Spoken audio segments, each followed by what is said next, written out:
समुद्र के सबसे गहरे हिस्से में अचानक एक इंटरडायमेंशनल ब्रीच खुल जाता है। उस ब्रीच के अंदर से काइजू नाम के विशाल मॉन्स्टर्स लगातार बाहर आने लगते हैं। इंसान उन्हें रोकने की पूरी कोशिश करते हैं। हर तरह के हथियार और अटैक इस्तेमाल किए जाते हैं, लेकिन जल्दी ही पता चल जाता है कि इतने विशाल क्रिएचर्स के सामने इंसानों के नॉर्मल वेपन्स लगभग बेकार हैं। इंसानों को समझ आ जाता है कि अगर ऐसे ही चलता रहा तो पूरी ह्यूमन रेस खतरे में पड़ सकती है। इसलिए अलग अलग देशों के बीच जो भी मतभेद थे उन्हें साइड में रखकर सब मिलकर एक सॉल्यूशन पर काम शुरू करते हैं। काइजू से लड़ने के लिए विशाल मशीनें बनाई जाती हैं जिन्हें जैगर्स कहा जाता है। लेकिन इतनी बड़ी मशीन को अकेले कंट्रोल करना किसी एक पायलट के लिए बहुत ज्यादा प्रेशर वाला काम था। इसी वजह से 2 पायलट सिस्टम बनाया जाता है, जहां 2 पायलट मिलकर एक ही जैगर को ऑपरेट करते हैं। धीरे धीरे इंसान काइजू के खिलाफ जीत हासिल करने लगते हैं। जैगर्स मॉन्स्टर्स को टक्कर देने लगते हैं और उनके पायलट पूरी दुनिया में हीरोज की तरह मशहूर हो जाते हैं। अब कहानी के मेन कैरेक्टर रैले और उसका भाई यान्सी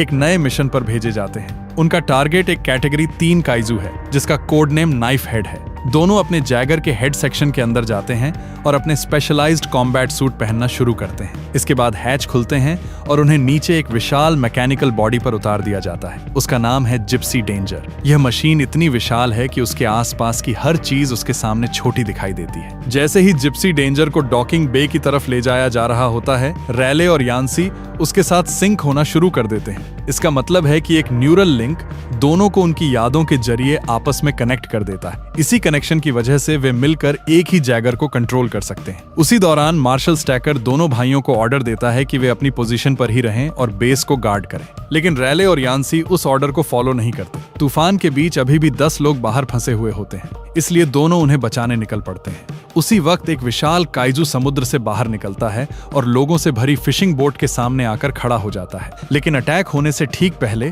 जिप्सी डेंजर भी लहरों के नीचे से उभरकर सामने आ जाता है। बिल्कुल सही समय पर रैले और यान्सी काइजू पर टूट पड़ते हैं। दोनों लगातार जोरदार पंच मारते हैं और आखिर में एक पावरफुल हेड स्लैम से उसे नीचे गिरा देते हैं। लेकिन काइजू तुरंत वापस उठता है और सीधे जैगर की तरफ चार्ज कर देता है। तभी जिप्सी डेंजर उसका सिर पकड़ लेता है और अपने दूसरे हाथ में लगे प्लाज्मा कैनन को फायर करने की तैयारी करता है। जोरदार धमाका होता है और उसका इम्पैक्ट इतना जबरदस्त होता है कि काइजू पीछे की तरफ उड़ता हुआ वापस समुद्र में जा गिरता है। लेकिन तभी मार्शल उन्हें बताता है कि काइजू का सिग्नल अभी भी मिल रहा है। इसका मतलब मॉन्स्टर अभी खत्म नहीं हुआ था। अचानक काइजू फिर से पानी के अंदर से बाहर निकलता है और आते ही जिप्सी डेंजर का एक हाथ उड़ा देता है। इसके बाद वो सीधे जैगर के हेड पर हमला करता है और उसका आधा हिस्सा फाड़ देता है। इस अटैक में यान्सी की मौत हो जाती है।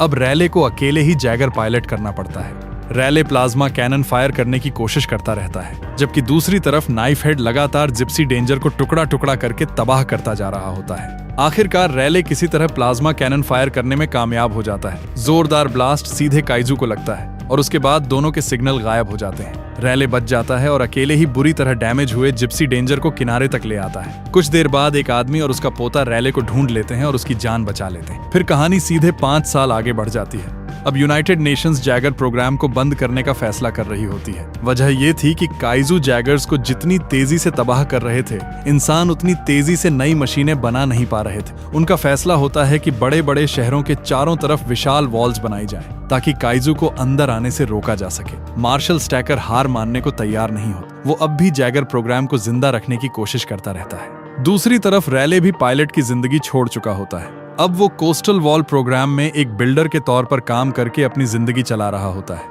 तभी एक हेलीकॉप्टर वहां लैंड करता है। रैले हैरान रह जाता है क्योंकि उसमें से खुद मार्शल स्टैकर निकलता है। वो रैले को दोबारा पायलट बनने का ऑफर देने आया होता है और चाहता है कि वो फिर से जैगर प्रोग्राम में वापस लौट आए। अपने भाई की मौत की यादें अभी भी हर वक्त उसके दिमाग में चल रही थीं, इसलिए वो दोबारा जैगर पायलट नहीं बनना चाहता था। लेकिन मार्शल स्टैकर उसे एक ऐसी बात कहता है जो उसका माइंड बदल देती है। वो पूछता है, तुम कहाँ मरना पसंद करोगे, एक वॉल बनाते हुए या फिर जैगर के अंदर लड़ते हुए? आखिरकार रैले मान जाता है और उसके साथ हांगकांग पहुंच जाता है। वहां रैले पहली बार माको को देखता है। माको मार्शल स्टैकर की अडॉप्टेड बेटी होती है। स्टैकर रैले को बाकी जैगर्स भी दिखाता है। उनमें से एक था क्रिम्सन टाइफून, चीन का जैगर। इसके बाद रैले रूस के जैगर चेर्नो अल्फा को देखता है। ये सबसे खतरनाक और ताकतवर मशीनों में से एक था। फिर रैले स्ट्राइकर यूरेका के पायलट्स चक और उसके पिता हैंसन से मिलता है। दोनों के नाम 11 काइजू किल्स का शानदार रिकॉर्ड था। इसके बाद मार्शल स्टैकर अपना प्लान समझाता है। उनका इरादा स्ट्राइकर यूरेका पर एक न्यूक्लियर वेपन लगाने का था। फिर बाकी जैगर्स के साथ उसे ब्रीच तक ले जाया जाएगा। ब्रीच तक पहुंचने के बाद वे पोर्टल के अंदर ही बम डिटोनेट करेंगे ताकि ब्रीच हमेशा के लिए बंद हो जाए और काइजू का आना हमेशा के लिए रुक जाए। इसके बाद टीम उन 2 साइंटिस्ट से मिलती है जो इस पूरे मिशन पर काम कर रहे थे। उनमें से एक था हरमन, जो एक फिजिसिस्ट था, और दूसरा था न्यूटन, जो काइजू बायोलॉजिस्ट था। हरमन बताता है कि आने वाले समय में काइजू पहले से भी ज्यादा तेजी से दिखाई देने लगेंगे। सिर्फ इतना ही नहीं, उनकी संख्या भी लगातार बढ़ती जाएगी। फिर वो अपनी थ्योरी समझाता है। उसका मानना था कि ब्रीच में बढ़ती एक्टिविटी की वजह से पोर्टल काफी देर तक खुला रहेगा, तो उनके पास न्यूक्लियर वेपन को उसके अंदर पहुंचाने का मौका होगा, और जैसे ही बम पोर्टल के अंदर डिटोनेट होगा, ब्रीच हमेशा के लिए बंद हो जाएगा। लेकिन न्यूटन हरमन की बात से सहमत नहीं होता। उसका मानना था कि अभी तक उनके पास काइजू के बारे में पूरी जानकारी ही नहीं है। न्यूटन बताता है कि सभी काइजू का डीएनए बिल्कुल एक जैसा है। इसी वजह से उसे लगता है कि वे असल में क्लोन्स हैं, कोई अलग अलग क्रिएचर्स नहीं। उसके हिसाब से दुश्मन को हराने से पहले उसे समझना जरूरी है। न्यूटन चाहता था कि जैगर्स की माइंड ड्रिफ्ट टेक्नोलॉजी का इस्तेमाल करके किसी काइजू के दिमाग से कनेक्ट किया जाए ताकि उनके बारे में ज्यादा जानकारी मिल सके। लेकिन स्टैकर को तुरंत रिजल्ट्स चाहिए थे, इसलिए वो न्यूटन के आइडिया को छोड़कर हरमन की प्लानिंग चुन लेता है। अगले दिन रैले अपने नए को पायलट की तलाश शुरू करता है। इसके लिए कई कैंडिडेट्स उसके सामने आते हैं, लेकिन रैले एक एक करके सबको आसानी से हरा देता है। तभी माँ को सामने आती है। इस बार मुकाबला आसान नहीं था। दोनों एक दूसरे से लड़ना शुरू करते हैं और धीरे धीरे उनकी मूवमेंट्स एकदम सिंक होने लगती हैं। कई राउंड्स तक मुकाबला चलता रहता है, लेकिन आखिर में मार्शल स्टैकर बीच में आकर उसे रुकवा देता है। इस फाइट के बाद रैले को यकीन हो जाता है कि माको उसके लिए परफेक्ट को पायलट हो सकती है, लेकिन इसके बावजूद स्टैकर माको को असली कॉम्बैट में जाने की परमिशन देने से साफ मना कर देता है। उधर न्यूटन मार्शल स्टैकर के ऑर्डर्स को नजरअंदाज कर देता है। वो चुपचाप अपना लैब इक्विपमेंट सेट करता है और काइजू के फ्रंटल लोब के साथ अपना माइंड कनेक्ट करने की कोशिश शुरू कर देता है। जैसे ही कनेक्शन बनता है, न्यूटन को कुछ विजन्स दिखाई देने लगते हैं। उन विजन्स में वो काइजू का हेडक्वार्टर्स देखता है और उसे एहसास होता है कि उसकी थ्योरी सही थी। उसे पता चलता है कि काइजू किसी नेचुरल क्रिएचर नहीं है, बल्कि उन्हें एलियंस तैयार कर रहे हैं। न्यूटन की हालत तेजी से बिगड़ने लगती है। किस्मत से हरमन सही समय पर पहुंच जाता है और उसे बचा लेता है। काफी सोचने के बाद आखिरकार मार्शल स्टैकर अपना फैसला बदल देता है। वो माको से मिलने जाता है और उससे किया हुआ अपना वादा पूरा करता है। अब माको को जैगर पायलट करने की परमिशन मिल जाती है। जब माको जैगर के अंदर आती है तो रैले उसे देखकर हैरान रह जाता है। साथ ही वो खुश भी होता है, क्योंकि आखिरकार उसे एक ऐसा को पायलट मिल गया था जिस पर उसे भरोसा था। इसके बाद दोनों ड्रिफ्ट प्रोसेस शुरू करते हैं। धीरे धीरे उनकी यादें आपस में कनेक्ट होने लगती हैं और दोनों का माइंड एक दूसरे से जुड़ जाता है। वहां न्यूटन बताता है कि काइजू असल में एलियंस के बनाए हुए वेपन्स हैं। ये एलियंस अलग अलग ग्रहों पर कब्जा करते हैं और वहां के रिसोर्सेज खत्म होने तक उनका इस्तेमाल करते रहते हैं। स्टैकर चाहता है कि न्यूटन एक बार फिर ड्रिफ्ट करे, लेकिन इसके लिए उसे काइजू का एक और ब्रेन चाहिए था। तब मार्शल उन्हें हैनिबल चाओ का कॉन्टैक्ट देता है। हैनिबल एक ब्लैक मार्केट डीलर था जो काइजू के ऑर्गन्स का कारोबार करता था। दूसरी तरफ जैगर के अंदर चीजें बिगड़नी शुरू हो जाती हैं। ड्रिफ्ट के दौरान रैले को अपने मरे हुए भाई की यादें दिखाई देने लगती हैं। वो उन यादों में इतना खो जाता है कि उसका फोकस टूटने लगता है। इससे एनर्जी लेवल अचानक बढ़ जाता है और जैगर का सिस्टम गड़बड़ाने लगता है।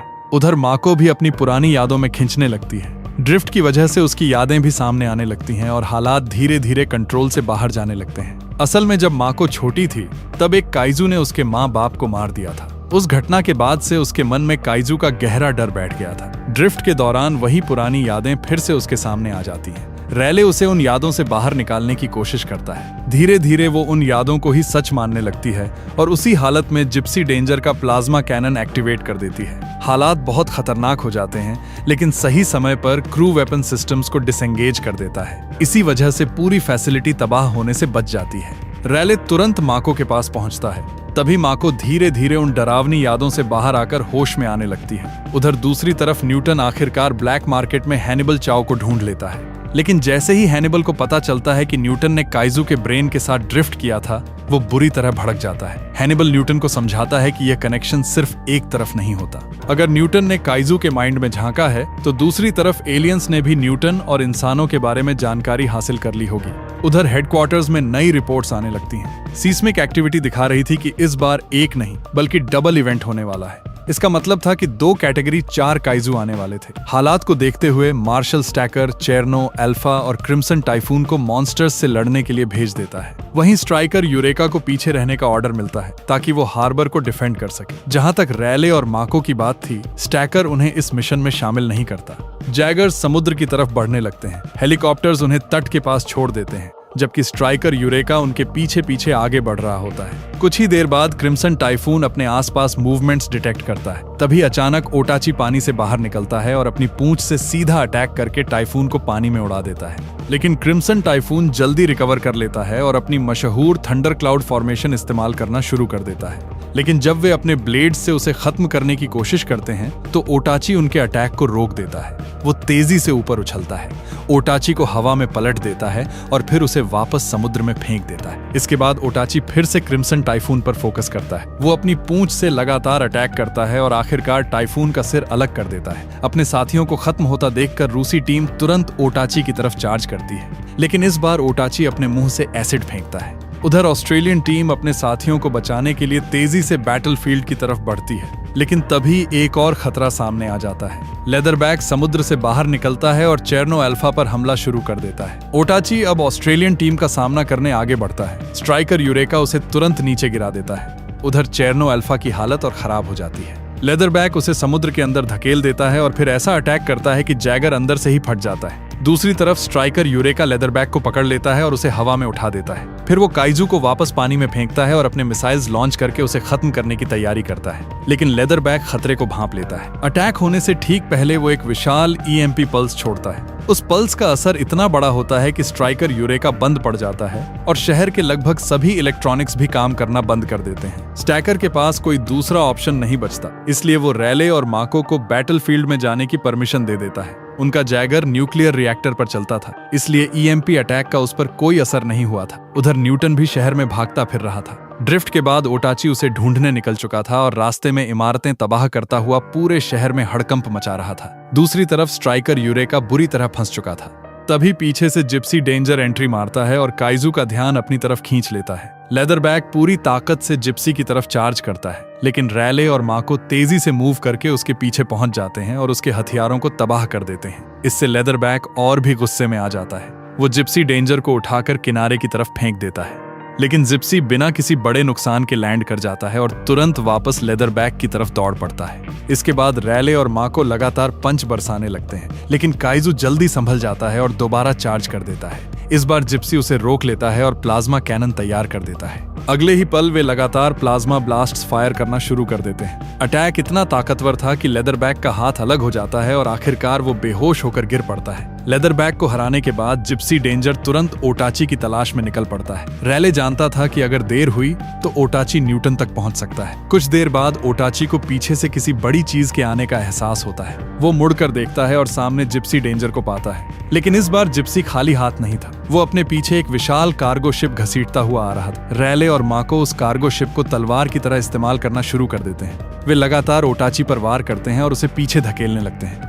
हालांकि कुछ समय बाद ओटाची पलटवार करता है, लेकिन रैले और माको सही समय पर अटैक से बच जाते हैं। अटैक से बचते ही जिप्सी डेंजर सीधा ओटाची की तरफ बढ़ता है और उसकी जीभ पकड़ लेता है। इसके बाद दोनों मिलकर पूरी ताकत लगाते हैं और ओटाची की जीभ को खींचकर अलग कर देते हैं। लेकिन तभी एक बड़ा सरप्राइज सामने आता है। ओटाची अचानक अपने पंख फैला देता है। अगले ही पल वो जिप्सी डेंजर को पकड़कर आसमान की तरफ उड़ने लगता है। धीरे धीरे दोनों बादलों के ऊपर पहुंच जाते हैं। ऊंचाई बढ़ने के साथ जिप्सी डेंजर के सिस्टम्स भी काम करना बंद करने लगते हैं। हालात तेजी से खराब हो रहे थे, इसलिए माको आखिरी बचा हुआ हथियार इस्तेमाल करने का फैसला करती है। वो तलवार निकालती है और एक ही वार में ओटाची को 2 हिस्सों में काट देती है। काइजू के मरते ही जिप्सी डेंजर नीचे गिरने लगता है। रैले और माको अपनी बची हुई सारी एनर्जी एक बड़े ब्लास्ट में डाल देते हैं, जिससे उनकी गिरने की स्पीड कुछ कम हो जाती है। आखिरकार वे जमीन पर आकर टकराते हैं, लेकिन हैरानी की बात यह थी कि दोनों इस क्रैश से बच जाते हैं। जिप्सी डेंजर की जीत के बाद रैले और माको वापस हेडक्वार्टर्स पहुंचते हैं। उधर न्यूटन को एक बड़ी खोज मिलती है। उसे पता चलता है कि मरे हुए काइजू में से एक प्रेग्नेंट था। इस खोज की वजह से उन्हें एक नया मौका मिल जाता है। अब वे उस नवजात काइजू के ब्रेन का इस्तेमाल करके फिर से ड्रिफ्ट कर सकते थे। इस बार हरमन भी न्यूटन के साथ जुड़ने का फैसला करता है। दोनों चाहते थे कि फाइनल मिशन शुरू होने से पहले जितनी ज्यादा जानकारी मिल सके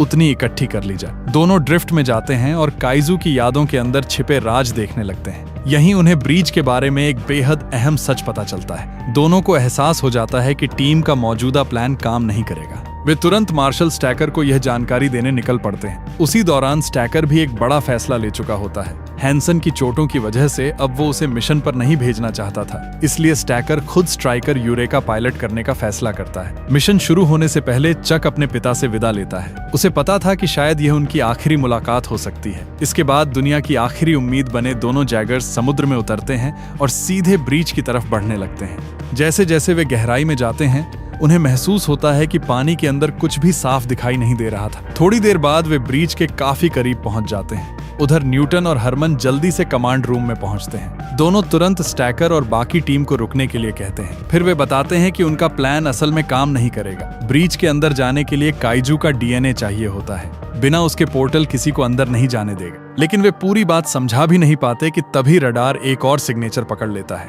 इस बार ब्रीच से एक नया काइजू बाहर आता है। वो था स्लैटर्न। रैले और माको अपने साथियों की मदद के लिए आगे बढ़ते हैं, लेकिन स्कनर तुरंत उन पर हमला कर देता है।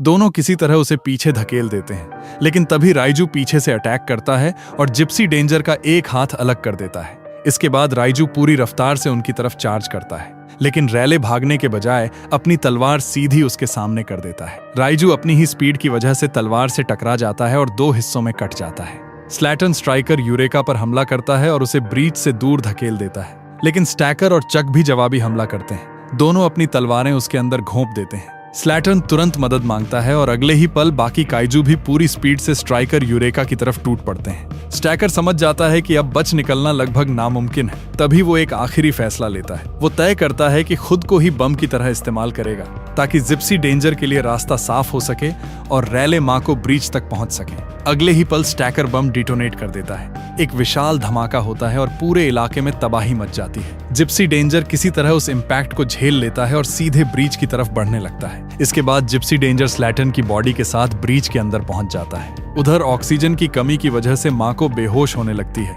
रैले तुरंत उसे एस्केप पॉड में बिठाकर सुरक्षित दूर भेज देता है। फिर वो खुद न्यूक्लियर रिएक्टर के पास जाता है और अपने हाथों से एक्सप्लोजन का टाइमर 60 सेकंड पर सेट कर देता है। सब कुछ सेट करने के बाद रैले भी एस्केप पॉड में निकल जाता है, जबकि जिप्सी डेंजर नीचे एलियंस के बेस की तरफ गिरता रहता है। एलियंस उस मशीन को देखकर समझ ही नहीं पाते कि होने क्या वाला है। कुछ ही सेकंड बाद न्यूक्लियर रिएक्टर मेल्टडाउन में चला जाता है और जोरदार एक्सप्लोजन होता है। धमाका इतना बड़ा था कि आसपास की हर चीज तबाह हो जाती है और उसी के साथ ब्रीच भी हमेशा के लिए बंद हो जाता है। कुछ समय बाद माको और रैले दोनों सुरक्षित मिल जाते हैं। पूरी दुनिया उनकी जीत का जश्न मनाने लगती है और इसी के साथ ये मूवी यहीं पर खत्म हो जाती है। गाइज, अगर आपको वीडियो पसंद आई हो तो चैनल को सब्सक्राइब जरूर करें। कमेंट करके मूवी के बारे में अपना ओपिनियन शेयर करें। मिलते हैं नेक्स्ट वीडियो में।